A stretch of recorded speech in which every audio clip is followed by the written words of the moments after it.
Welcome back. With us now is lead forecaster Ashley Colgin. Hey Ashley, I almost put on my hat and gloves today. It was really that cold to me. Well, our temperatures did fall. We did have that cold front move through, and that did have our temperatures fall throughout the day yesterday and today. But tonight, Sharee, you will need your hat and gloves. It is going to be chilly. As Mary said, we will see a frost advisory. But for today, we did see a high of 49 and a low of 34. Now this was way below our normals, but like I said, that was due to that cold front that moved through. Now currently, we are at 43 degrees and clear. Our humidity is at 37%. Our winds are out of the northwest at 8 miles per hour, and our pressure's holding steady at 30, and right now our visibility is clear. Right now we're taking a look at our satellite view, and we can see this low pressure system that has moved in, and it is very wound up, and this is all due to this common cloud formation that you can see. And you can actually see the cold front where the clearing is behind these clouds here, and it sweeps all the way through down the south of the United States, and that is the outline of our cold front in our satellite view. Now our next system is up here in the Pacific, and that's what we're looking at for this weekend with the possibility of showers. Now our radar does show some lake effect snow, and that's that northwest wind still blowing right across there, and still some showers in Maine as this system moves through. But as we zoom into the St. Louis area, we are still dry and clear. Now we're looking at our fronts, and we can see that cold front is going to be moving through tonight, and we will be seeing high pressure out here in the west moving into our area, and that will bring some warmer temperatures for us. And this is why we are seeing these cold temperatures. You can see this polar jet, which has actually shown through these isobars, and it sweeps all the way around and around this low pressure system that is the vorticity that we're seeing here.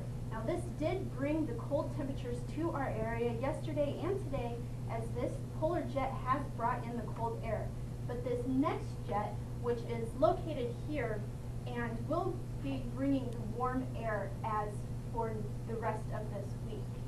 Now we're looking at our precip for tomorrow, and we can see that there's still some lake effect snow in the Great Lakes area, which is quite heavy right now. And the rain in Maine has moved on out, and we can start to see this next system up here in the Pacific. It does look like it will have some rain associated with it, but we're still looking into that for this weekend.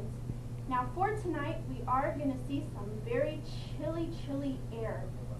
For St. Louis, 28, in Kansas City, a low of 24, in Springfield, 21, and that is due to clear skies, and that is called radiational cooling, and that's where, when we don't have cloud cover to hold in that heat, all the heat escapes on out of the earth, and we will see our temperatures fall throughout the night. So what does that mean for St. Louis? Very chilly degrees at 28 degrees, clear skies, our winds out of the northwest and light, and our sunrise is at 6:35 p.m.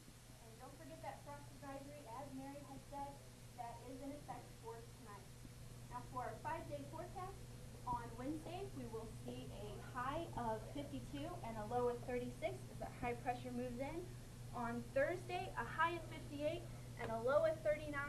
On Friday and Saturday, we will see our temperatures in the mid-60s. So we will see that warm up throughout the week, and you know, the weekend's going to look pretty nice, but you might want to keep your eye out on Sunday, as we might see some showers, but we're going to have to look as that system moves in from the Pacific. Well, I guess I'll just have to dress a little warmer. Thank you, Ashley. It's finally starting to feel like fall. Thanks, Ashley. Last week, the Association of Parks College had their annual pumpkin launch Friday at 6:30 p.m. There were 3 catapults, and some worked better than others. They were all successful in smashing pumpkins. Everyone there cheered as the pumpkins soared through the air. And the pumpkins ran out, and then the soccer ball. Afterwards, students picked up the pumpkin and went on with their day. I heard such a real story.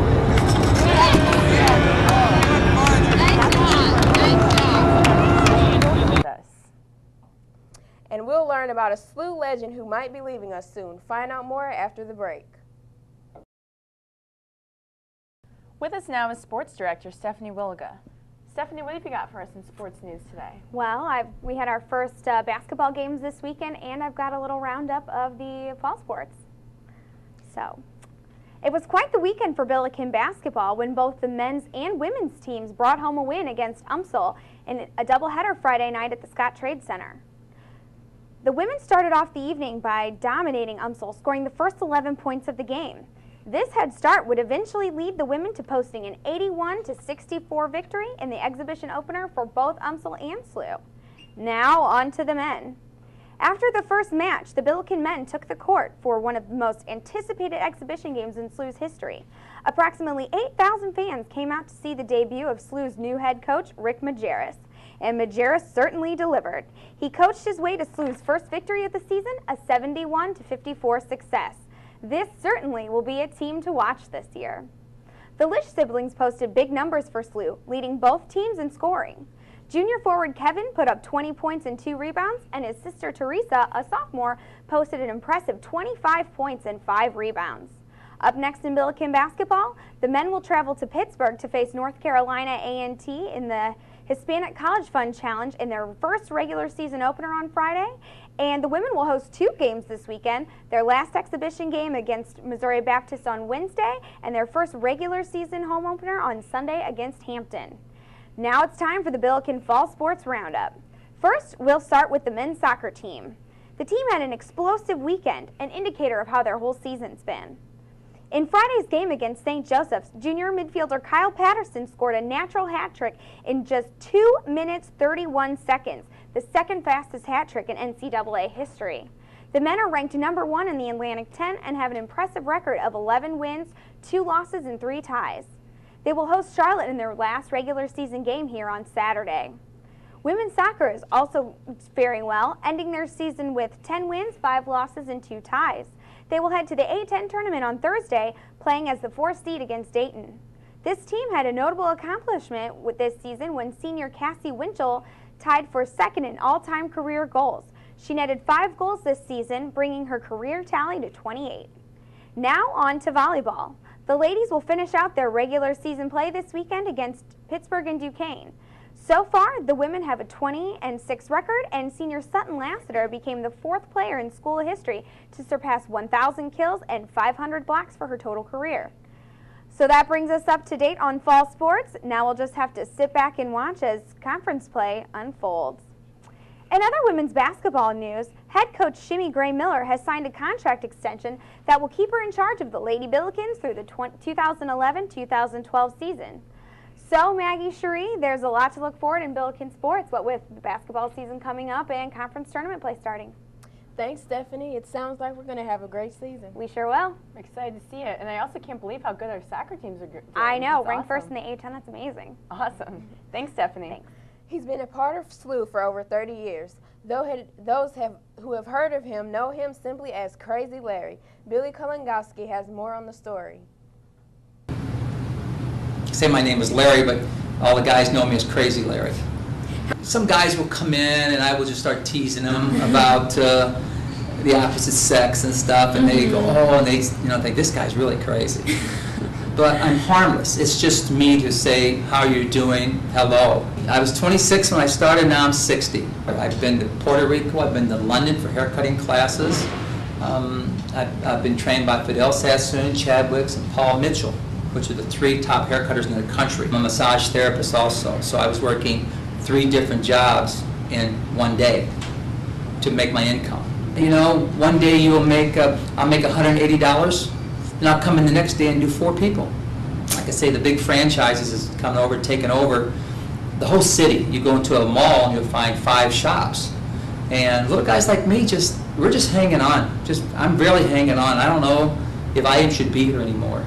The place over there is very nice. I'm not going to knock it. The people are nice. It's just that I can't compete against those kind of people.